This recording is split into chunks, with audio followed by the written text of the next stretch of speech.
Hi everybody, welcome to Grandpa's Garage again here. Tonight me and Lu Lu Belle, we're out here on it's a Sunday night. It feels like a Friday night or a Saturday night or a Tuesday or, every night seems like a party night. Anyway, her and I are out in the garage again. It's a little chilly. We got the jacket on here. Finally lost a last piece of snow. You might have seen I put that on there. I was staring down this piece of snow. It's gone. There's no more white anywhere out here. Anyways, what I'm going to talk about here tonight, I'm going to talk about old Lu Lu Belle. I did a little segment back in the summertime, but I thought I'd go into a little more detail here. Some of you car guys that may be interested in this old girl.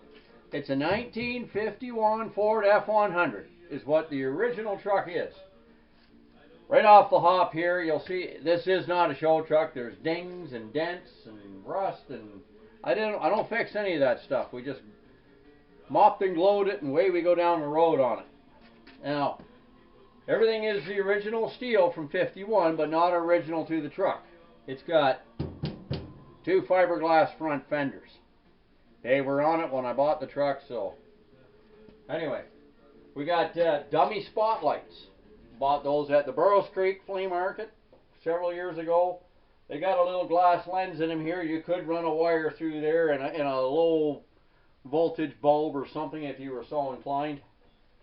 It's got the little peep mirrors up on here. Reproductions, of course.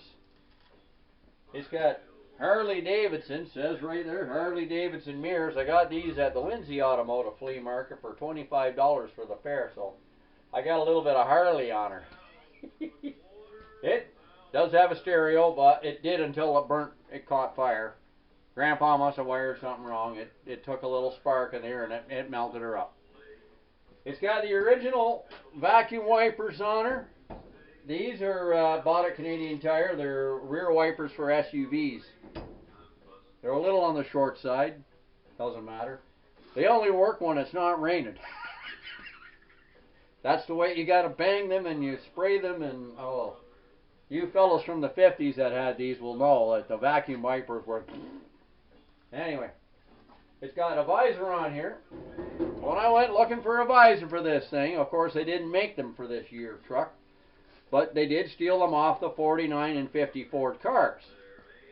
Well, they're $300 to $500. I only paid $400 for the truck. Can't have the visor worth the same amount anyway. I built that myself, just a piece of metal and bits of flat bar, welded it all together, and had an extra hood spear. First time I went down the road, the visor hits the windshield. Oh, I put a rod in here. Now I should have put the rod back up, connected it to the roof. But anyway, who the hell cares anyway? It's on there. It's good. The paint job. The paint job. Flat black. I'm not a painter. I'm not a body man. I'm a welder, and I'm a backyard mechanic. That's it. Spray can. That's what I did with this thing. The whole thing was done with a spray can. You can hardly tell. And then one night, listening to Johnny Cash out here, I got a notion. I went in the cupboard. I got some red paint. We got a black truck. We're gonna put some color on this thing. Had no idea what I was doing. And it shows. But anyways, love it to death anyway. Found this old hood ornament at the flea market. I said, geez, I just got to have that. And the curvature of it, darn near fits the hood. It's off a 56 Chev car. I thought it was a 57, 50, or 55 for the longest time, and it ends up being a 56. Anyway, all good. Now the whole thing is riding on a Chevy S10 chassis. And the same driveline. It's power steering, power brakes. It's a 4-speed automatic, 4.3 liter V6, of course. Yeah, underpowered a little bit. Throttle body, fuel injected. Stock rear ends in it. I chopped the body all up underneath and lowered it down over top of it, so it's full ride suspension on this thing. Like it's pretty tight on the road. It's got the S10 buckets in it, and yeah, that's about her in a nutshell. And that's Grandpa's truck.